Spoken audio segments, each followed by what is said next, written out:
¿Cómo andan? ¿Qué semana, ¿Cómo están?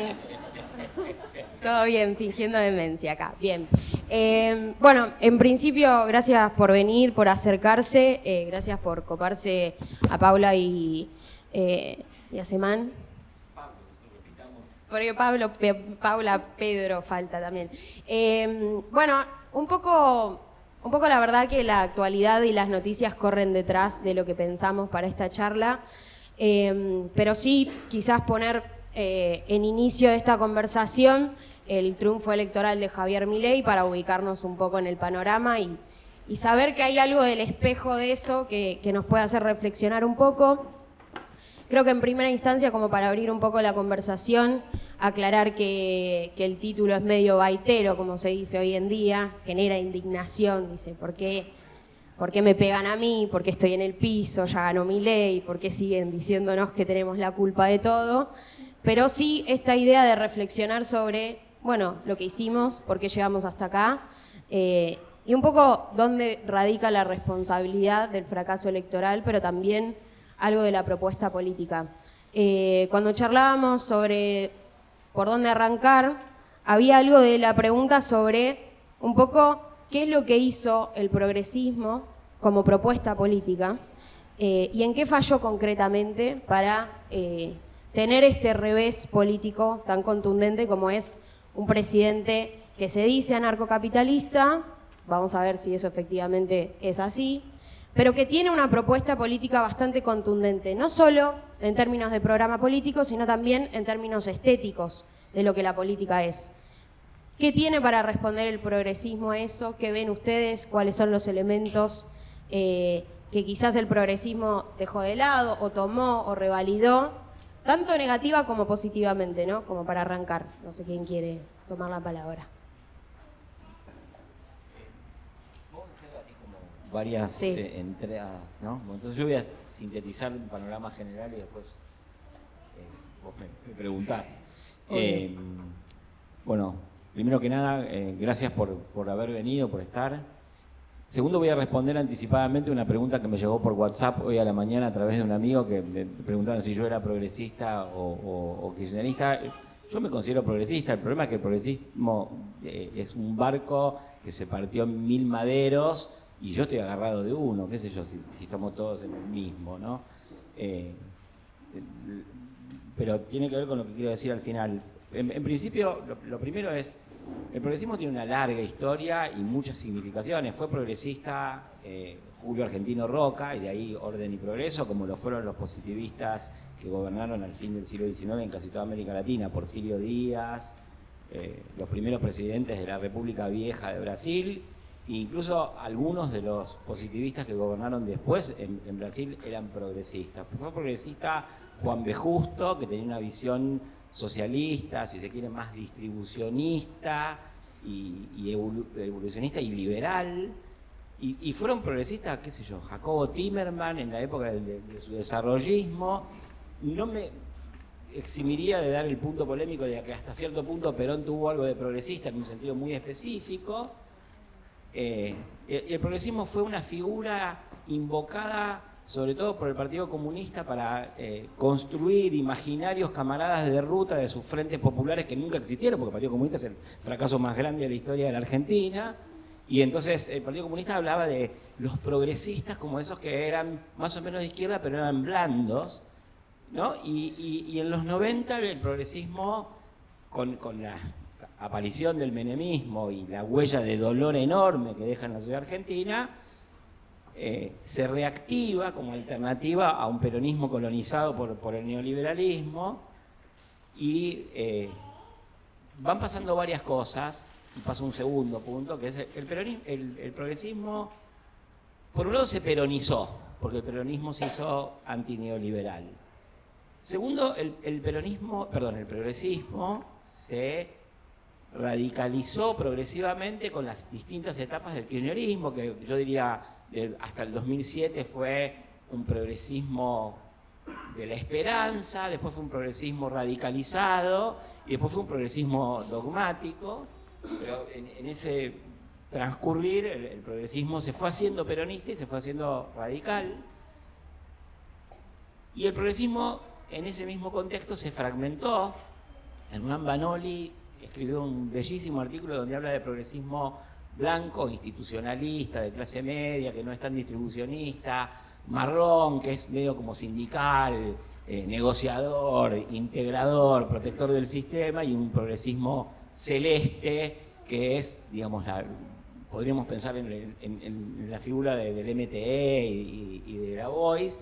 Y yo agregaría, porque eso ocurrió después de que escribió Banoli, hay un progresismo rosa, que es un tono que se agregó a todos los otros colores de la pantonera progresista que decía Hernán Banoli. Y en ese contexto, el peronismo, de nuevo, el progresismo, no, pero el lapsus me interpreta. Porque el progresismo capturó uno de los rostros del peronismo, no todos, creyó que tenía mucho más peronismo del que tenía en esa peronización, y en ese transcurso el progresismo además se profesionalizó. Y hay un montón de gente trabajando de progresista profesional, valga la redundancia. Y yo diría que ahí aparece el error, que es al capturar el peronismo y al capturar el Estado, e imaginar que el Estado tiene una capacidad de penetración, anclaje, movilización de las corrientes profundas, como diría Foster, de la sociedad, la arruinó, porque no es lo mismo oficializar el punto de vista que construir una relación de hegemonía y conducir a la sociedad. La sociedad estaba en otra cosa. No diría que la sociedad no era progresista como eran los progresistas profesionales. Y con esto voy terminando, me apuré muchísimo para sintetizarme a mí mismo. En este momento, estamos en un momento en que todos nosotros, yo creo que de acá casi ninguno diría que no es progresista, salvo que caigamos en el ridículo de ser progres, antiprogres, que un poco lo hay, porque lo que estamos haciendo básicamente es la verdad de fingir demencia. Desde hace un año que estamos fingiendo demencia. Yo diría que desde hace mucho más tiempo que estamos fingiendo demencia, porque no es que no la vieron venir, la vieron venir con la mácula del ojo, con el rabillo del ojo, y como vieron lo que se venía, escondieron la cabeza abajo de la alfombra, de la arena. Probablemente esto se debía venir hace 8 años, o hace 10 años, pero creo que todo el mundo la vio venir. El problema es cuáles fueron las reacciones. Y hoy no tenemos reacciones muy diferentes de las que hubo en otros momentos. Estoy recapacitando sobre cosas que ya dije, porque a mí me parece que en eso básicamente lo primero que estamos haciendo es pegarle patadas a la derrota, para no aceptarla. Fingir demencia es un canto a la deshonestidad intelectual de todos nosotros. Para decir esto no pasó, como dijimos que no pasó, aunque pasó que ganó Macri la elección, ¿no? Y en realidad todo es una gran oda a que nos saquemos la lotería de que aparezca un nuevo 2001, que haría que la gente deje de apoyar a Milei. Por eso la pregunta dominante, que es una pregunta totalmente obturadora de la inteligencia, es ¿hasta cuándo aguanta Milei? Y no por qué dejaría de apoyar a Milei, porque lo que pasa es que la gente apoya a Milei, entre otras cosas, porque odia al peronismo y al progresismo. Al progresismo que capturó el peronismo, al peronismo capturado por el progresismo, al peronismo en general y al progresismo no capturado por el peronismo. Todo. En parte por ese error que dije. Y finalmente yo creo que estamos en eso de pegarle patadas a la derrota, tratando de volver, creo yo, de volver, y esto es la reflexión que quiero dejarles, de volver para poder trabajar tranquilamente de progresistas profesionales. Y yo lo que creo es que el progresismo, como conjunto de objetivos políticos, se merece una actitud mucho más generosa por parte de todos nosotros que eso, que es una renovación enorme de figuras, de repertorios, de ideas, y no solo escenas reactivas de falso machoperonismo, ¿no? Que antes no se podía nombrar a la jarra sin nombrarla en vocabulario inclusivo, lejarre, y ahora estamos todos morenistas. No, yo no, y nunca lo voy a hacer, y además quiero decir, perdón, Leila, Moreno es responsable de uno de los mayores desprestigios causados al Estado argentino por el peronismo, que fue mentir con la cifra de la inflación. y que fue pegarle a empleados y empleadas del INDEC. Tengo amigos que han sido dañados física y psicológicamente, por eso no quiero olvidarme de decirlo acá. Entonces, todas esas reacciones de macho peronismo reactivo, de cosplay de fascismo antiprogresista, en realidad ni siquiera son peligrosas, son ridículas, son tentativas de agarrar diputacioncitas de mierda, como son tentativas horribles también la de decir que Alberto, que es un desastre total como persona, como político, como presidente, que Alberto no es feminista porque no le hace caso a Cristina. Alberto no es feminista por un montón de otras razones, no por esa. Ahora, todos nosotros nos refugiamos en autoengaños de muy corto plazo que engañan a cada vez menos gente. Bueno, mi citación es, salgamos de eso. Gracias. Aplausos, vamos.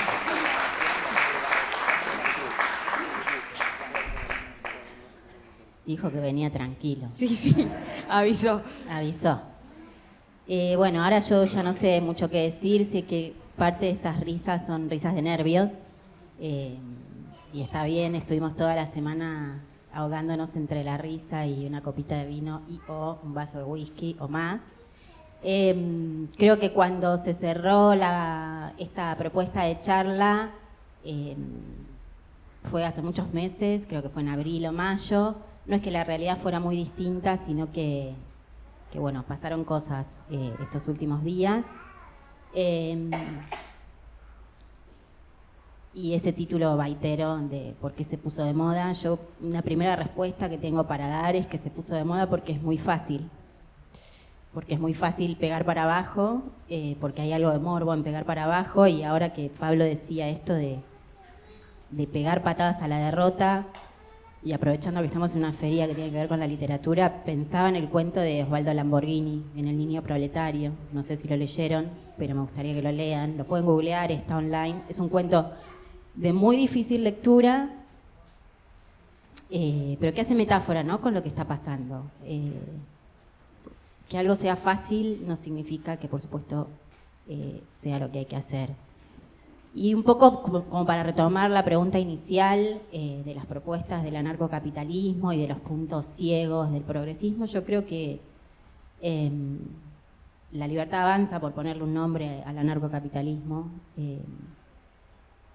fue muy astuto en pasar el trasmayo por la orilla del progresismo y pescar y cosechar todo eso que fue desoído, todo eso que fue barrido bajo la alfombra, todo eso que fue desatendido, todo eso que fue desrepresentado. Yo cuando pienso en progresismo no lo pienso tan históricamente como Pablo, no tengo esas herramientas, pero pienso en el frente de todos, en la última experiencia. Podría Volver mujeres. que toma un cuerpo, una resonancia hoy, catastrófica, pero pienso en eso, pienso en esa experiencia, en un señor tocando la guitarra en la tele o hablando de Argentinos Juniors en la tele, mientras subestimábamos el problema de la inflación, ¿no? Un gobierno que se fue con el 250 y pico % de inflación. Y bueno, y Milei viene laburando en todo eso que nosotros no quisimos discutir, porque somos unos termos. Y hablo en primera persona de plural y pongo muchos signos de pregunta alrededor del nosotros que está en la tapa del libro de Pablo Semán. Yo no sé quiénes somos nosotros a esta altura, no sé qué es un nosotros y es muy difícil hablar desde ese lugar. Pero hay dos puntos fundamentales que me gustaría resaltar como virtudes de Javier Milei, lo siento mucho. Una es la escucha, la lectura y la interpretación de determinados problemas. Y otro es que el tipo, con su estridencia, con su personalidad, con esa cosa de personaje y de provocación que tiene, extendió una invitación para cambiar las cosas. O sea, no es mucho más complejo que eso. El tipo dijo, sí, la inflación está mal, cosa que no pudimos decir nosotros. Dijo, che, la inflación no puede seguir así, hay que bajar la inflación. Hasta el día de hoy sigue siendo su punto número 1 de su plan económico y de gobierno, a costa de muchísimas otras cosas, ¿no? No soy libertaria ni mucho menos, estoy defendiendo eso, pero digo, pudo ponerle palabras a cosas que nosotros no pudimos procesar, como individuos, como personas, como compañeros, como militantes, ni hablar de la responsabilidad de los funcionarios. Y me parece que en esas dos cosas hubo un gesto, es difícil, pero hubo un gesto progresista, que es criticar lo que es un consenso social. Eso se supone que era algo que hacíamos nosotros. Cuestionar lo dado, cuestionar lo que se supone que está bien. Vino un tipo despeinado, que todos le decimos que estaba loco, a decir, che, y si esto no está tan bien como dicen que está bien, bueno, los resultados están a la vista y hay que amacarse. Hay algo que marcan los dos y que creo que también circula mucho estos días también, ¿no? Como un pedido sistemático de autocrítica, una vez que los efectos ya están desplegados. ¿Qué pasa con la crítica en el momento en el que uno construye poder? ¿Qué pasa con, bueno, en parte creo que también se resume en la cultura de la cancelación, para poner como nombres quizás más populares dentro de un circuito de pensamiento, lo que fuese, que también es una experiencia que no solo vivió Argentina, sino que se vivió alrededor del mundo, alrededor de las izquierdas también. Voces críticas sobre lo que estaba pasando, la forma en la que se construía poder, la forma en la que se construía representación, siempre fueron puestas bajo la alfombra, no escuchadas, ¿no? Como decíamos, pero en parte no tenían la potencia de ser representadas como crítica realmente. Se las expulsaba, se las catalogaba como, bueno, funcionales a la derecha en algún punto. ¿Qué pasa cuando a lo largo de estos años esa funcionalidad a la derecha, bueno, aparece una verdadera derecha, ¿no? Aparece una ultraderecha que de vuelta, bueno, se le trata de poner otro nombre todavía más rimbombante. Bueno, ya no es ultraderecha, es recontrarremil ultraderecha, fascista, nazista, negacionista. ¿Cuánto más se puede correr la tensión para seguir sosteniendo este espacio donde, bueno, la crítica no tiene lugar porque si no es funcional a negacionistas que se juntan con Asís? Con Astiz, perdón, Asís. Porque, perdón, Turco, te quiero mucho. ¿Está Asís ahí? ¿Cómo está aflorando el inconsciente, no? Sí. Que salga el Furcio. A mí yo no tengo ningún problema con que aflore el inconsciente porque dije, mi lapsus me interpreta, me encantó Está muy que bien. saliera eso. La crítica. ¿Por qué se obturó la crítica y ¿A se guarda quién? para ahora? Sí. Porque es fácil. Pero es rentable, digo. No, por supuesto que no es rentable, pero me parece que el problema del progresismo no es la aparición de Javier Milei, solamente. Claro. El problema del progresismo es el progresismo y los progresistas. ¿Por qué hay que esperar a ver fotos de la ex primera dama golpeada, sean ciertas, no ciertas, sea una operación, no sea una operación? ¿Por qué hay que esperar a eso para salir a decir, che, Alberto... Lo sabíamos todos. ¿Lo sabíamos todos o Alberto es un desastre? ¿Qué, no era un desastre antes? ¿O el Frente de Todos fue virtuoso y ahora se aguó esa gestión excelente de 4 años por esto, por un video o porque ganó Milei? Me parece que cuando estás fuerte es cuando te tenés que empezar a hacer las críticas, porque tenés que poder sostener eso. Si vos cuando estás fuerte y cuando estás en el poder te volvés autoritario, dejás de escuchar, y cualquier persona dentro de tu propio campo te plantea medio punto, es eyectado, entonces no sos un movimiento de inclusión, sos una máquina de eyectar adhesiones, y funcionarios y votantes, y te anquilosás, y bueno, te anquilosaste 1 año, te anquilosaste 2, empezaste a perder elecciones sistemáticamente, y bueno, al 10º año lo que barriste bajo la alfombra se convirtió en una montaña. No sé cuánto valor tiene la autocrítica ahora. Decir, uy, yo lo milité a Alberto. Primero que no es tan importante lo que hizo uno como ciudadano. Sí me parece importante ver cómo participó uno del movimiento, en qué contribuyó, en qué la cagó o en qué sí colaboró. Pero bueno, me parece que la falta de timing es letal para la política. Pablo, hablabas... Sí, ¿querés? Ah, dale, te veía anotando. Es que hacía tiempo. para no empezar yo siempre. No, lo primero es esto, que es...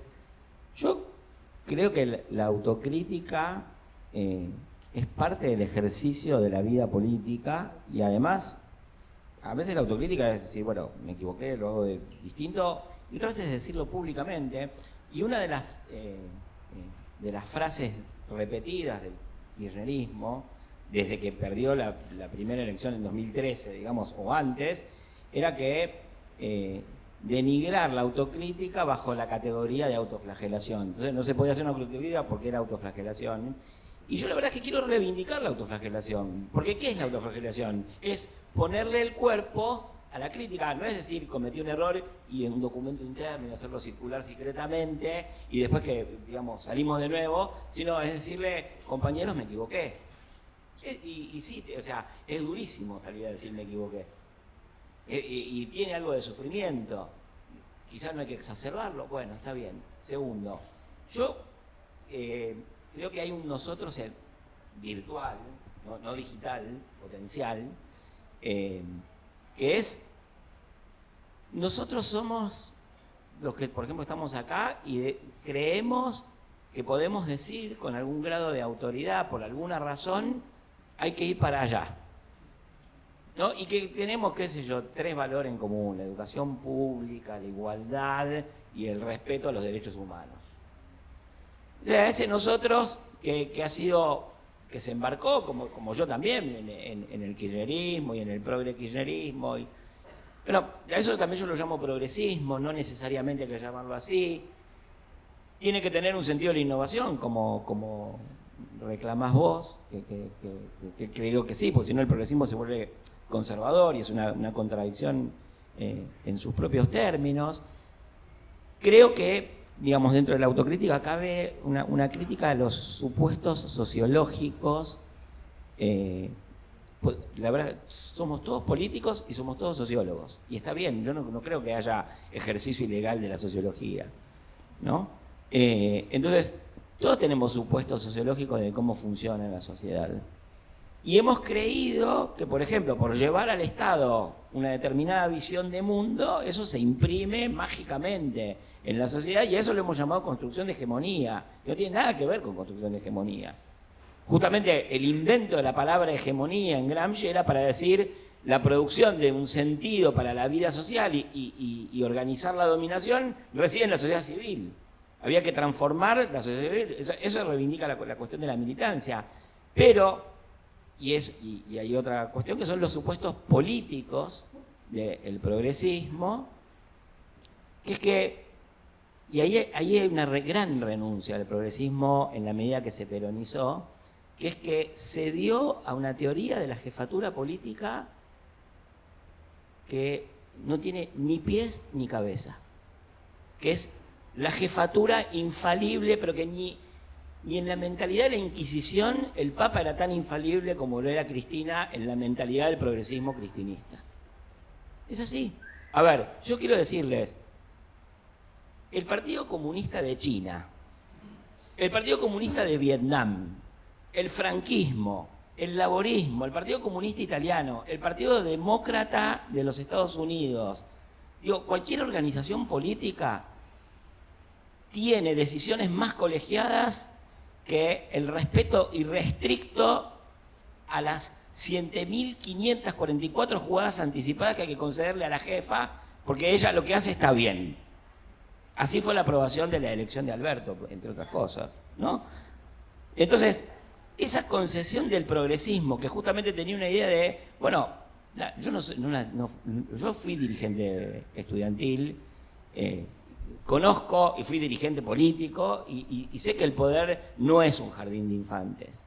Ahora, de ahí a ceder a una teoría del absoluto imperio del jefe en vaya a saber nombre de qué, me parece que hay una concesión tremenda justo cuando el progresismo tenía entre sus banderas la moderación del poder de las jefaturas. Y no era porque eran tibios o maricones, que es lo que suele decirse, porque el machoperonismo retroactivo, que ahora se desdice de su peronismo, perdón, de su progresismo, dice, no, bueno, acá hay que ordenar la base. O sea, termo fue un imperativo. Por eso además no lo pudieron ver, porque se veía, pero había que decirlo a escondidas, porque si uno decía lo que veía, le decían, sos funcionario a la derecha. Lo que era funcionario a la derecha era no ver lo que estaba pasando y no actuar en consecuencia. Eso es parte de la renovación del repertorio político. Nunca más dejen cada uno de ustedes que un jefe omnímodo decida lo que se le ocurra en cualquier momento por un tuit. Empecemos por ahí. Tengo varias puntas y varias preguntas. La primera, creo que... ¿por dónde arranco? Qué difícil. Bueno, la tradición política de nuestro país quizás puso a Cristina como en un lugar de jefatura política. Creo que hoy, con el diario del lunes, eso está en revisión. Hay muchos que se atreven a decir que se equivocó en la elección de Alberto como el último gran error, pero que puede rastrearse mucho tiempo antes. En esa construcción de la jefatura política y lo que mencionaban sobre, bueno, la hegemonía, la crítica, cómo se construye efectivamente la idea de una jefatura política que no se equivoca o que tiene impunidad para decidir, pienso, y lo decías antes, vos, Pablo, esta idea del progresismo cooptando al peronismo. Me pregunto, en esta etapa particular de la Argentina, con la degradación que tienen los partidos políticos en general, ¿qué es el progresismo en términos electorales? ¿A cuál nueva propuesta política se puede subir para seguir siendo progresista? ¿Por qué se puede decir que un chico libertario de 18 años tiene tanta más visión de futuro y tanta júbilo, hablábamos, ¿no? O sea, yo creo que el gordo Dan hoy debe estar muy contento de lo que está pasando con el país, y a mi generación hace fácil 14 años que no le pasa de estar viendo el futuro y decir, se viene una buenísima. Y lo pienso justamente en esos términos de, ¿puede el progresismo volverse realmente de derecha? ¿Puede realmente ser una propuesta a futuro tan radical y tan transformadora? Digo, nosotros tenemos una visión diferente de esa transformación, pero en su operación militante... Hacer como hizo la derecha, no ser de derecha. ¿Cómo? ¿A qué te referís? Generar una visión de futuro que... No, claro, sí. Pero lo planteo justamente en los términos electorales.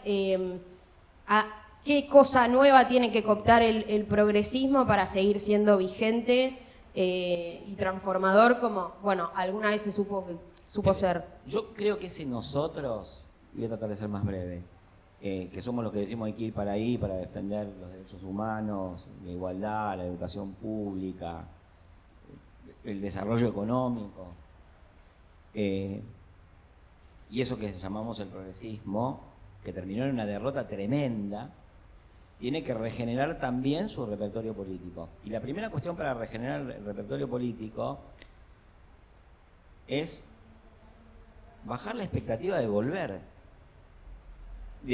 O sea, todos nosotros tenemos la fantasía, pero incluso la tiene Macri, de que una crisis económica va a subir el agua de nuestros barcos y nosotros ponemos un mascarón de proa, se llame quien se llame, Axel, Moreno, Mongo, Randazzo, no sé, lo que quieran, pónganle el nombre que quieran, y con las aguas nuevamente altas partiremos y generaremos una epopeya como...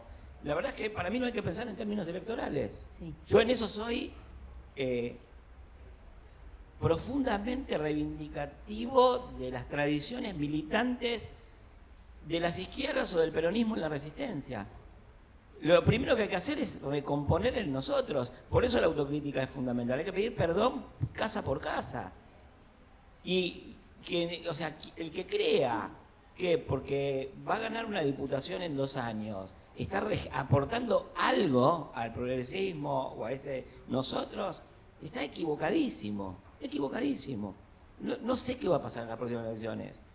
Nosotros tenemos una tarea de reconstrucción de repertorios, de ideas y de jefaturas, porque aparte, digamos, las jefaturas omnímodas no surgen por voluntad del jefe omnímodo, sino por aparatos militantes que quieren, digamos, seguir trabajando de progresistas profesionales.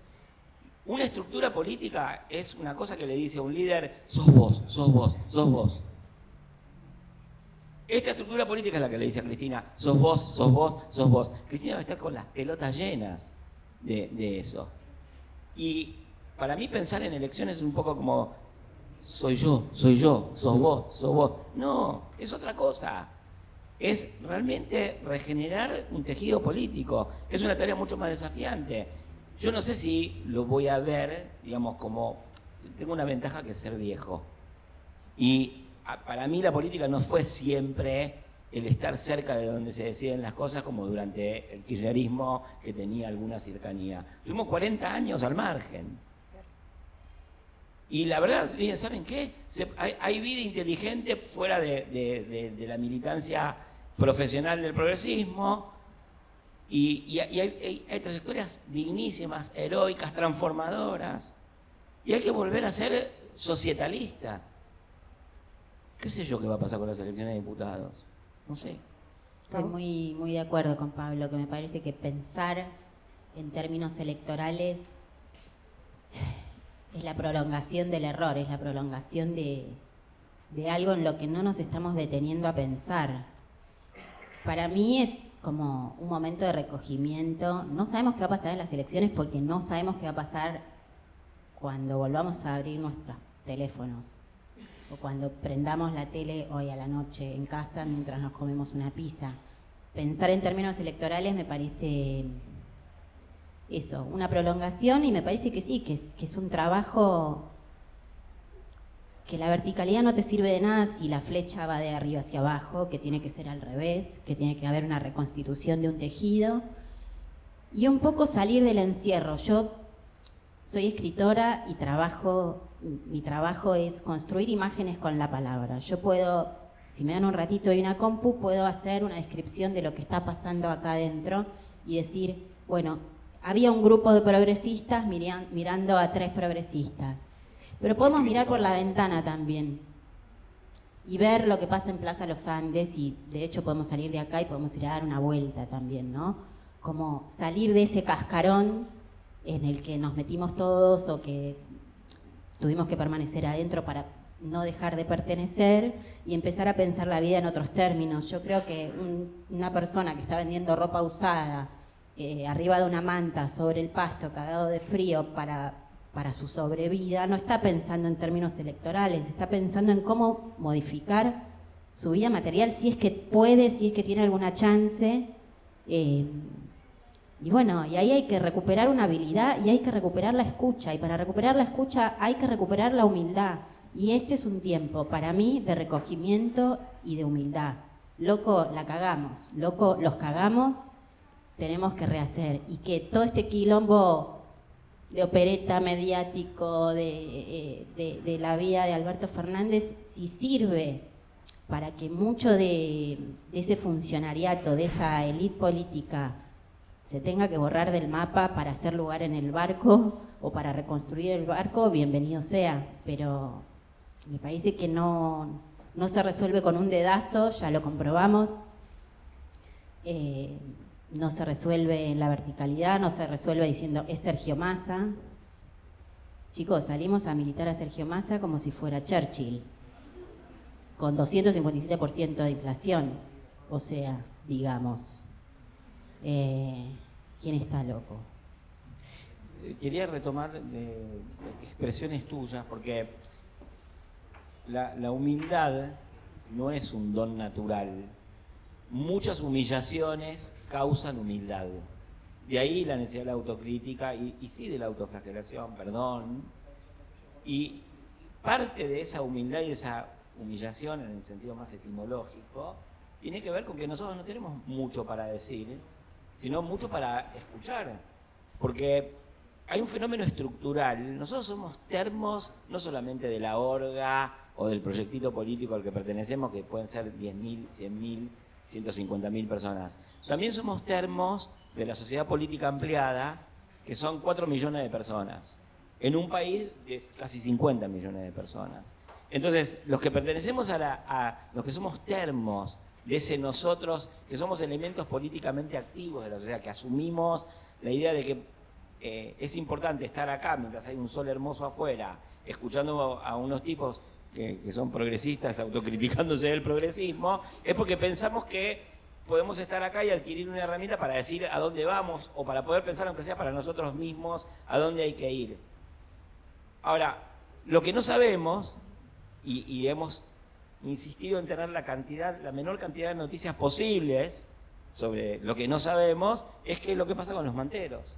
Que, por ejemplo, son estos manteros, porque yo los conozco muchísimo, porque algunos vienen de Parque Patricios, donde los echaron, que crecieron a partir de la pandemia, son hijos de la pandemia.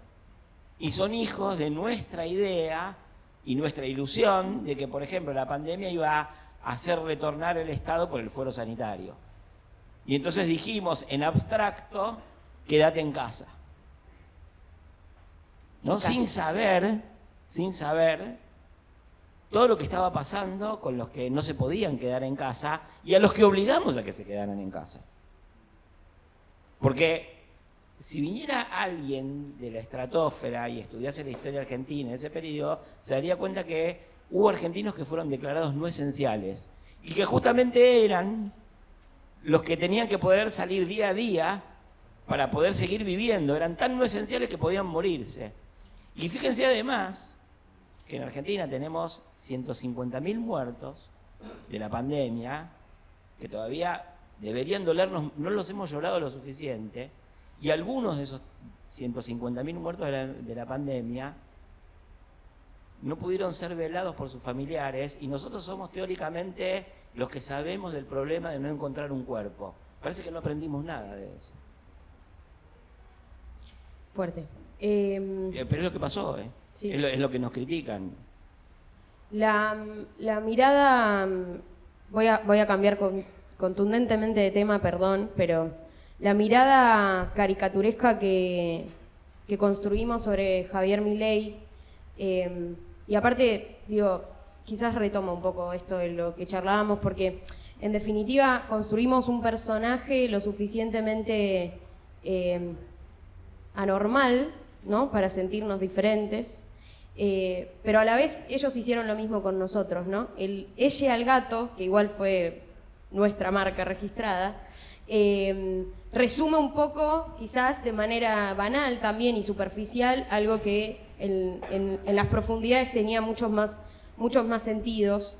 Y retomando esta idea de, bueno, nos autoencerramos en casa, le dijimos a la gente que no podía trabajar, que no podía despedir a sus familiares, se construyó también una caricatura de nosotros. ¿Cómo se hace política saliendo de esa caricatura? Específicamente lo planteo por esta idea de encerrarnos, de estar rodeados simplemente de nosotros mismos, de no tener una mirada sobre la mirada del otro, básicamente, ¿no? En esto de la humildad que charlábamos, ¿cómo se sale de la política como caricatura, como slang, como esa resumen de CV de somos esto?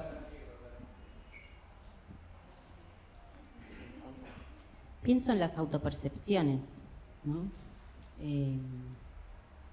Un poco en línea de el Elle al gato. No existe la autopercepción. La autopercepción es siempre equivocada, porque vos, para tener una percepción atada a la realidad de vos mismo, necesitás indefectiblemente al otro. Ese año y pico donde no tuvimos la mirada del otro puesta encima, donde no hubo roce, donde dejaron de existir las oficinas, los bondis, los trenes, donde todo eso se convirtió en una especie de distopía, por decirlo de alguna forma banal, perdimos perspectiva. Y sí, nosotros estábamos calentitos en casa comiendo un guiso, tomando un vino, esperando las filminas de Alberto, y afuera el mundo se caía a pedazos. O adentro de otra casa, adentro de otro rancho, adentro de otro barrio, las cosas se caían a pedazos. Me parece que para eso también hace falta una humildad y hace falta decir, bueno, bajarse del pedestal, bajarse de esa cosa tan moralizada de la política. Yo siento que en el último tiempo, sobre todo durante la pandemia, la discusión política fue reemplazada por la discusión moral, y eso lo estamos viendo ahora también en las últimas horas, ¿no? No discutimos política, o pensamos que estamos discutiendo sobre política, pero en realidad estamos performando, estamos siendo caricaturas, estamos siendo personajes de Capusotto sin sentido del humor, que es lo peor de nosotros mismos, ¿no? Ya va a llegar el momento de que estos personajes libertarios tengan su caricatura y nosotros podamos burlarnos de eso, pero digo, nuestra construcción caricaturesca nos valió la elección, entre otras cosas. Entonces no veo algo muy virtuoso ahí en esa cosa de aislarse y autodefinirte en tu buen sentimiento y en tu buen pensamiento. Yo creo que vamos a necesitar... ¿Se escucha? No. Yo creo que vamos a necesitar tiempo, primero. Segundo, yo una vez por año participo de una experiencia política con un grupo progresismo uruguayo y lo que yo veo ahí es que hay gente que tiene 90, 80 y 70 años que carga el piano para que otros toquen, que son los que tienen 40 y 50 años, y son jefes que han sido jefes militares de organizaciones y no reivindican la jefatura política como ejercicio de todos los poderes plenos del jefe político militar, ¿no? Y que se la jugaron en serio, digamos. Gente que estuvo 11 años en Cana dentro de un aljibe. Y esa gente entiende la teoría del relevo. Entonces yo creo que la otra cosa, además de tiempo, necesitamos que, y esto es un deseo, que es que quienes participaron de este fracaso político que nos llevó a que triunfe por la forma más amplia, más abrupta, la derecha más radical del planeta, digan, ¿saben qué? Vamos a cargar el piano para que otros toquen. Por ejemplo, digamos, necesitamos eso. Eso es un deseo, es imposible, no se va a cumplir. O sea, a esos tipos hay que bombardearlos. Es gente que está armando una lista de Schindler para salvarse el culo ellos. Y les importan 3 carajos. Ustedes y todos los que están afuera, muchísimo más. Yo no quiero hacer pasar la crítica por los llamados excesos. Pueden levantar la mano si quieren. ¿Quién dice como, vi algo interesante? Mira. ¿Nos Bien. están hackeando? ¿Qué pasó? No, eso es muy cristiano. Esa frase. Sí, porque si uno, Sodoma y Gomorra, consagrar uno, algo de eso, ¿no? Hay alguien que está hablando Claro, de lenguas. salí de ahí, maravilla, claro. Tenés que convencer a 2. No, a mí me Chicos, recontra esto es interesó y espectacular. además el libro es objeto. Uno se vuelve muy nerd, acumulador, realmente con los años el privilegio que es tener un libro. Es hermoso este libro. Vamos, Miren. aprovechemos y nos vamos. Leer, que debería ser un privilegio. Miren que yo trabajo decirlo, para con que no evangélicos quede- y no he queden visto dudas. apariciones del Espíritu Santo, ¿eh? Contagiar el deseo. Bueno, Hola. yo traje algo chiquitito, pero poderoso. Arre. Bueno, de la oreja y es un compilado de 14 poetas contemporáneos de Argentina, que no es que es un poemario de un poema de cada uno, sino que varios poemas de buenísimo. estos 14 poetas, mujeres y varones, ellas. Claro, Disruptivo, que me- además me- hace libros me empecé muy a relacionados, feminizar. entre otras cosas, con Hola. Hola. A ver. No, ahora se escucha. No, aprovechemos el acontecimiento para pensar algo más. una doctora en No nos dejan aprovechar ni el acontecimiento. Yo lo que me hizo pensar esto es lo siguiente. Las mediaciones técnicas, las infraestructuras técnicas de las prácticas son tan importantes como las ideas. Casi siempre nosotros hablamos de las narrativas y nunca hablamos de dónde llevamos la narrativa, quién es el narrador, ¿no? Y tiene que ver con el proceso de reconstrucción política, que es, por eso yo hablaba de que algunos carguen el piano para que otros toquen, y que necesitamos tiempo, y bueno, y necesitamos salir de nosotros mismos, en el sentido que lo decía Paula. Y hay algo de la práctica militante que es correrse del lugar. Esa es la cuestión técnica. Correrse del lugar físico. Vos lo decías, salgamos al parque donde están los manteros. Nosotros no podemos seguir en los mismos lugares. ¿Saben qué? Por ejemplo, las redes sociales son importantísimas. No le quiero quitar trabajo acá a la compañera. Son importantísimas. Pero la mayor parte de la gente toma lo que toma y se inspira políticamente en muy buena parte por la televisión. Sigue siendo lo más importante, por más que hay un círculo de retroalimentación de distintas tecnologías, y eso también es importante. Entonces nosotros hablamos con gente que ve televisión, nosotros, la mayor parte de nosotros no debe tener televisión, ya ve todo desde la computadora. Entonces hay que correrse los lugares donde estábamos para poder hablar con otros que están en otros lugares y empezar a gestar otros sentidos. Eso al mismo tiempo que yo creo, y esto es simplemente una expresión de deseos, que vuelvo a insistir, porque los deseos hay que repetirlos para que se materialicen, deben ser desplazados y deben asumir otras tareas los dirigentes que nos llevaron a este fracaso. Y que nos llevaron a este fracaso por las peores de las razones, que fueron intereses personales. Que finalmente los intereses personales y los posicionamientos individuales, eso lo vemos mucho en redes, donde las caricaturas están en arrobas muy conocidos. Finalmente, eso se supone que es lo que criticamos. Nosotros, nuestra virtud por sobre el anarco-libertario que votó a Milei es que supuestamente entendemos cómo funciona un tejido social. Decimos, nos cansamos de decir la patria es el otro. Y sin embargo, hacemos lo que sea para salvarnos el culo, para estar en una lista, para conseguir un cargo, para que le pongan like a mi tweet, para que mi streaming tenga mejores métricas. Entonces, hay muchísimos puntos en común con eso que tenemos enfrente y supuestamente es nuestro enemigo. Se supone que el individualista y qué sé yo es el libertario. Pero ¿por qué tenemos actitudes de libertarios nosotros? Entonces, ahí empieza a haber una cosa de espejo que entiendo que es difícil de ver, entiendo que es difícil decir, mirá, me parezco a esta persona que piensa esta cosa horrible. Pero es el ejercicio que hay que hacer, hay que levantar la cara del ombligo y decir, bueno, loco, por ahí no soy tan genial. Yo quería agregar antes pero que es a propósito, que no hago pasar la cuestión crítica por los llamados excesos del feminismo y qué sé yo qué, porque me parece que es lo menos importante de esta derrota. Lo más importante es, por ejemplo, el tema de la inflación, que no es que se manifestaba antes, que no le dábamos importancia a la inflación, y que se pensaba que se podía ganar una elección contra Milei con 250% de inflación.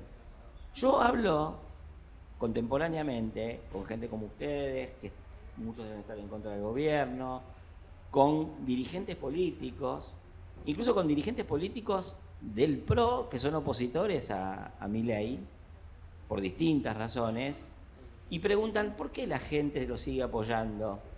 Y una de las cosas que no se dan cuenta, que es obvio que deberían darse cuenta si no fueran tan termos, y estoy hablando de dirigentes del PRO, estoy hablando de dirigentes del radicalismo, no solo del kirchnerismo, es que no entienden el alivio que significa para alguna gente la desaceleración de la tasa de inflación. Tanto no le damos importancia, tanto no le dimos importancia a la inflación, que no sabemos que era importante en el momento de la elección, pero que también es importante ahora. Eso es parte del triunfo de todos los días de este gobierno.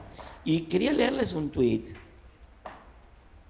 de un dirigente libertario, que es horrible, y dice: yo no me olvido de ninguno de todos los que nos acusaban a nosotros de lo que eran ustedes, hijos de puta. Algo de eso nos cabe, y tenemos que hacernos cargos de que algo de eso nos cabe. Que eso es lo que nos pone la sociedad en la picota. Yo lamento que todavía estemos hablando de la necesidad de una autocrítica cuando deberíamos estar haciendo cosas. Por otro lado, también quiero decir, para mí, y esto lo preguntaste antes y no te lo respondí, y perdón, que es, la verdad es que en la política no es que hay un día autocrítica y otro día acción. La acción debe estar revisada permanentemente y aparte lo hacemos nosotros cuando, no sé, cuando cocinamos fideo con tuco, corregimos la sal. Nadie pone la sal a ojo perfecta, que yo sepa. ¿No? Entonces la acción se va revisando permanentemente, tampoco debería darnos tanta vergüenza.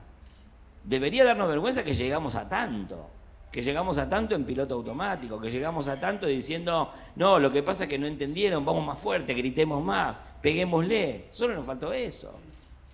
Hablando de peguémosle, Maduro, ¿no? Peguémosle más duro a Maduro.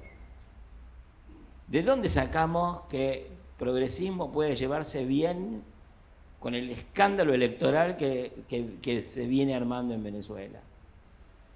O sea, y nos vamos a poner a criticar el feminismo, ¿no? Cuando no hemos sabido despegarnos correctamente desde hace mucho tiempo de un gobierno que tiene un centro de torturas al aire libre. Porque no me anda para ir cerrando ya y un poco, bueno, nada, para irnos también reflexivos a casa o a seguir comprando libros también. Hay algo que mencionaban los dos y que me parece que tiene vínculo con esta idea de, bueno, es fácil pegarle al progresismo ahora porque es su peor momento, está en el piso, tirado, doblado. La pregunta es, ¿por qué aparecen como recursos fáciles, ¿no? Agarrar estéticas, agarrar discursos, ponérselos como si fuese un traje y seguir en esta lógica, como en una etapa de facilismo, ¿no? O sea, vamos a agarrar el camino más corto porque es el más rentable, porque es el más funcional, porque sabemos que da resultado de alguna manera. El otro camino, el más largo, el que requiere juntarse, el que requiere humildad, el que requiere reflexionar, formarse incluso, no aparece nunca en la oferta de nadie como propuesta, porque en definitiva, bueno, significa revisarse a sí mismo también. ¿Hay posibilidad en esta contemporaneidad donde estamos todos bastante aislados, después de la pandemia, profundizado ese escenario, pero donde cada uno cree que tiene la posta, de que está basado, de que efectivamente sabe lo que hay que hacer, este macho peronismo, como decís vos, Pablo? ¿Qué significa eso? Si no más una moda nueva que aparece como oferta de góndola y que en definitiva después no va a tener correlato con la realidad. ¿Cuánto más se puede estar separado de la realidad en este mundo? Que además propone sistemáticamente eso, ¿no? O sea, porque cada vez hay una aplicación nueva que te facilita y te media la vida con los otros. No hay espacio para otra cosa más que estar mediado por una pantalla, por un software. ¿Cuánto más se puede estar separado de la realidad y seguir viviendo? Pienso mucho en la imagen de Wall-E, no sé si vieron la película de Disney, donde al final estamos todos en otro lugar, en el espacio, completamente aislados, encapsulados. Pienso que un poco también es como esta nueva fase del capitalismo que nos propone esto, cómo se lucha contra eso cuando efectivamente la tecnología nos trae soluciones reales a problemas reales. Sí, trae soluciones reales a problemas reales y también trae problemas reales a los problemas reales. Me parece que esta cosa de la caricatura, del traje que nos ponemos, bueno, ya me cansé de ser cristinista, ahora voy a ser albertista y mañana voy a ser masista y así hasta que te morís. Es fácil, es sencillo, mide, tiene métricas, todo eso lo sabes vos mucho mejor que yo, que soy una señora, pero todo eso impide el pensamiento y me parece que lo que estamos necesitando urgentemente, porque no se sostiene más, y lo digo de verdad, no se sostiene más materialmente.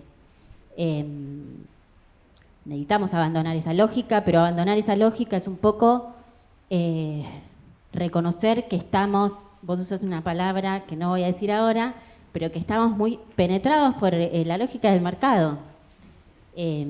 Y saber reconocer eso y saber que la política también está metida en eso. Entonces, bueno, a ver qué tweet voy a sacar, en qué momento, en qué minuto, cuando termina de hablar quién o mientras está hablando tal, para quedar como la más opositora, para quedar como la más alcahueta, para ganarme mi lugar en un grupo de pertenencia. Eso, por este momento. Yo creo que en los repertorios de ideas y acción política, una cosa que por lo menos insistí que hay que cambiar es el papel de las jefaturas. En segundo, el papel de las generaciones que nos condujeron hasta acá. En tercer lugar, nuestros supuestos sociológicos, de dónde pasan las cosas.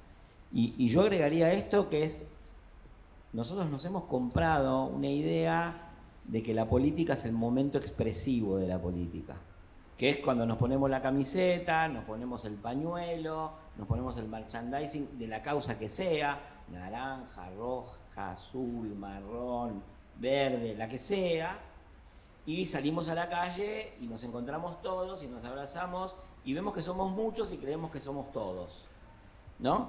Y la verdad es que eso es como creer que jugar al fútbol es festejar los goles, ¿no? Y la verdad es que el fútbol es, lo menos importante del fútbol es festejar los goles. Cuando un jugador inventa un festejo del gol y eso no se correlaciona con su capacidad goleadora, se vuelve el hazmerreír del público. Se miraba los saltitos que da este pelotudo cada vez que hace un gol cada 55 años, ¿no?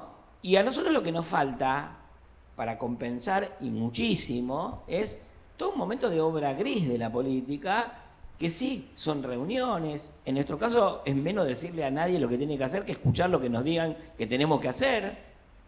Y eso lleva tiempo. Y eso lleva, digamos, la noción básica de militancia. Perdón que yo sea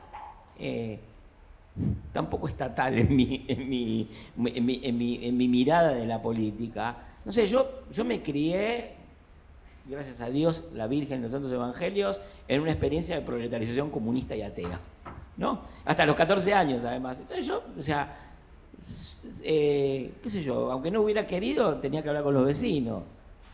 Y vi que lo hicieron mis padres. Y soy muy tradicionalista, sigo el ejemplo de mis padres. Me voy a barrios a vivir para entender lo que pasa. Realmente hay que salir de donde estamos. Nosotros somos los que quieren decir a dónde va o a dónde ir sin saber dónde están los otros, sin saber si pueden marchar, si no pueden marchar. Eso es una locura total. Ahora, claro, siempre vamos a encontrar 50, 100, 1000, 100.000 con que podemos encontrarnos en el momento expresivo de la política. Y eso es lo peor que nos puede pasar. Porque yo creo que en el horizonte, uno de los peligros que tenemos es que como nos quedan residuos organizativos y políticos, pedacitos de electorados, cada uno puede armar una quinta propia y vivir con eso 10, 20 años. Como vivieron muchos residuos de partidos políticos muchas veces en la historia de la experiencia política de la humanidad. Y lo que nosotros tenemos que hacer es otra cosa, es construir una mayoría que pueda defender esto que llamamos progresismo, que tiene que ver con defender derechos humanos, igualdad, instituciones públicas, inclusión, desarrollo económico. Y eso no lo vamos a hacer con pymes políticas. Sí, que además son como en el corto plazo, ¿no? Esas pymes políticas, primero si las medís electoralmente, bueno, eso se mide, se paga, se mide y da muy poquito. Claro, son mantas con ideas reflotadas, viendo a ver si funcionan. Pero bueno, es todo en la lógica del corto plazo. Pasa mucho con el fenómeno de Guillermo Moreno, que uno puede valorar a Guillermo Moreno por algunas cosas, pero bueno, tuvo su aventura electoral en la última elección o en las últimas PASO y bueno, ya sabemos qué pasó. Y otra cosa que me gustaría decir es que hay un poco una cosa de lógica de secta, ¿no? Entonces el progresismo se volvió no solamente una cosa de decir hacia afuera lo que sí es algo, sino que también se volvió una cosa medio intestina, donde nos empezamos a medir el aceite entre nosotros. A ver quién es más peronista, a ver quién es más progresista, vos te pusiste un pañuelo de tal color, no, tiene que ser este color. Y eso es muy difícil a la hora de generar una mayoría, como dice Pablo. O sea, si vamos a estar contándonos las costillas entre nosotros, ¿qué puede esperar el que está en otro lado o en un lugar distinto, no? Hay una cosa que decís ahí que, y yo lo cierro rápido, que es, nosotros tenemos un checklist de exigencias amplio y tan excluyente que son 50 cosas que hay que creer para estar con nosotros, y si una sola de esas no la compartimos, sos el enemigo. Y entonces lo que termina pasando, que es perfectamente memizable, se puede hacer un meme de esta imagen, es que nosotros somos una minoría súper homogénea, que creemos que la mayoría súper heterogénea son nazis. Y con eso cerramos. Muchas gracias.